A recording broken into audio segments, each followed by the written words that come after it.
बाकी जमातों की हद तक तो आपकी बात दुरुस्त है रिवायती सियासत के हवाले से। जहाँ तक पीटीआई और इमरान खान की बात है तो उन्होंने अपनी 27 साल जदोजहद में साबित किया है कि हम रिवायती सियासत को इस मुल्क में ख़त्म करना चाहते हैं। जो जागीरदाराना सोचे या वडेराना सोचे तो उसका ख़ात्मा चाहते हैं। तो हम कोई रिवायती सियासत नहीं कर रहे हैं। रह गई बात मारंग की या मंजूर पश्तैन की, तो दोनों इस मुल्क के शहरी हैं, दोनों का इस मुल्क से गहरा ताल्लुक़ है। उनका CNIC इस मुल्क का बना हुआ है और वो इसी मुल्क के आइन के तहत आर्टिकल 19 जो है उसको इस्तेमाल करते हुए अपने हकूक़ की बात करते हैं। उनकी बात लोगों के दिलों में इसलिए घर कर रही है क्योंकि इस मुल्क में जो अवाम है उनका एतमाद पार्लिमान से ख़त्म हो चुका है। क्योंकि पार्लिमान ने हमेशा जो है जब तक गेट नंबर 4 का कोई आशीर्वाद इनको हासिल नहीं होता है तो ये कोई बयान तक जारी नहीं कर सकते। मैं इसी हुकूमत की एक मिसाल देता हूँ। शहबाज शरीफ ने अपने अकाउंट से एक बयान जारी किया कि हम पेट्रोल में 10 रुपये या 15 रुपये कम करने जा रहे हैं,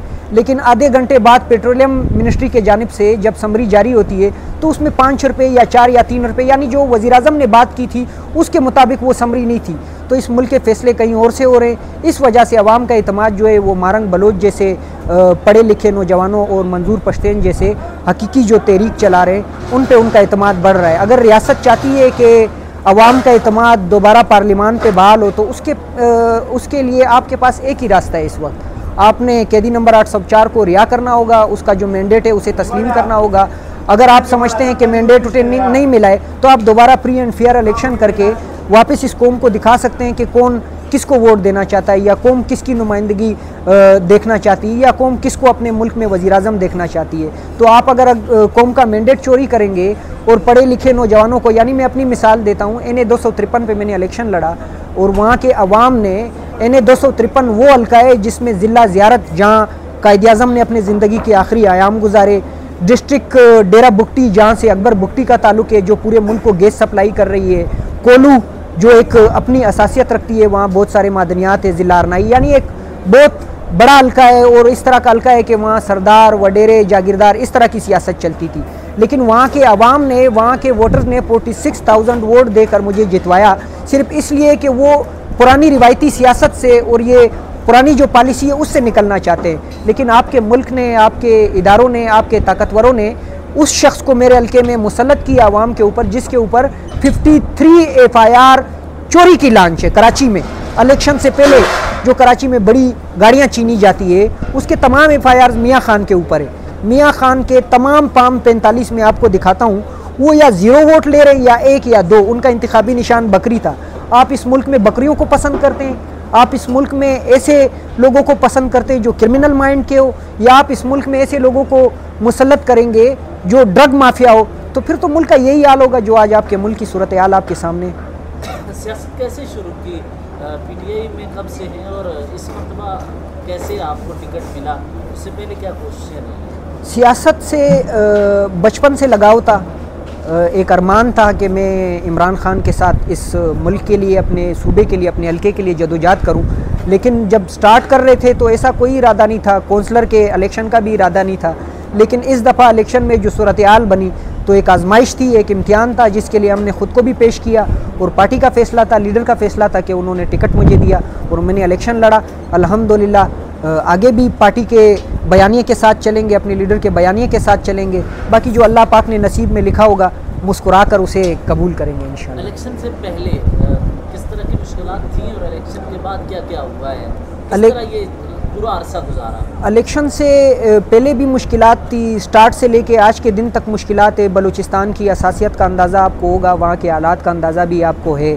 इलेक्शन में मुझे गवर्नमेंट की जानिब से लेटर्स दिए जा रहे थे, RO DRO की जानिब से, कि आपको थ्रेट से आप वर्क ना करें, आपके ऊपर धमाका होना है। तो मैंने अपने लीडर के नक्शे कदम को उस पर चलते हुए ये साबित किया कि हम किसी खौफ से या किसी डर से या किसी जबर से खामोश नहीं होंगे, हम हालात का सामना करेंगे। और सिब्बी में मेरे ऊपर धमाका हुआ जिसमें 4 साथी शहीद हुए।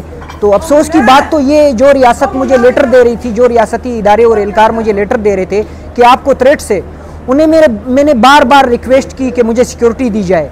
पहले दिन से लेके आखिरी दिन तक मैं कौमी असम्बली का उम्मीदवार था। इस मुल्क के आइन में लिखा है कि आपने किसी भी उम्मीदवार को, चाहे वो आज़ाद हो या किसी सियासी जमात से हो, आपने उनको सिक्योरिटी देनी होती है, लेकिन मुझे कोई सिक्योरिटी नहीं मिली।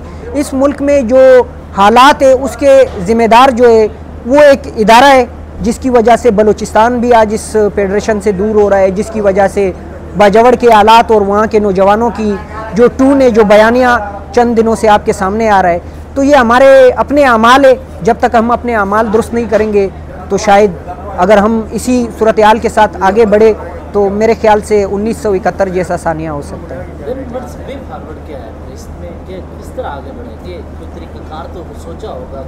असल में इस मुल्क में जिस तरह कल यहाँ हमारे मोअज़्ज़िज़ीन सियासतदान फरमा रहे थे कि हम नई आइन साजी करेंगे, आप आइन आज़ार बना ले, मौजूदा आइन भी तो इस मुल्क में है, उस पर कितना अमल दरामद हो रहा है। जब तक आप नॉन स्टॉप जो 77 सालों से गाड़ी चल रही है आइन के ऊपर, जो आइन को एक कागज़ का टुकड़ा समझती है, जो 14 मई के इलेक्शन को सुप्रीम कोर्ट के हुक्म को अपने पैरों तले रोनती है, जो एक साइपर के ज़रिए अपने चलती असम्बली को रुख्सत करती है, जो एक साइपर के ज़रिए रात को 12 बजे अदालतें खुलवाती है, तो इनको जब तक आप लगाम नहीं डालेंगे, दुनिया में कोई भी आर्म फोर्सेस से जो ताल्लुक़ रखते हैं, जो रैंक ऑफिसर होते हैं, जब वो रिटायर होते हैं तो वो कई साल अपने मुल्क से बाहर नहीं जा सकते हैं, क्योंकि उनके साथ इस मुल्क के बड़े राज वाबस्ता होते हैं। लेकिन ये एक अजीब मुल्क है कि यहाँ आप रिटायर होने से पहले बाहर सेटल हो जाते हैं, कोई जजीरे ख़रीद लेता है, तो कोई पापा जोन्स के बिज़नेस कर रहा होता है। बाकी जो कौम की हालत है वो आज आपके सामने सेंधक और रेकोर्डिक और गवादर रखने के बावजूद आज ना हमारे पास पीने का साफ पानी है,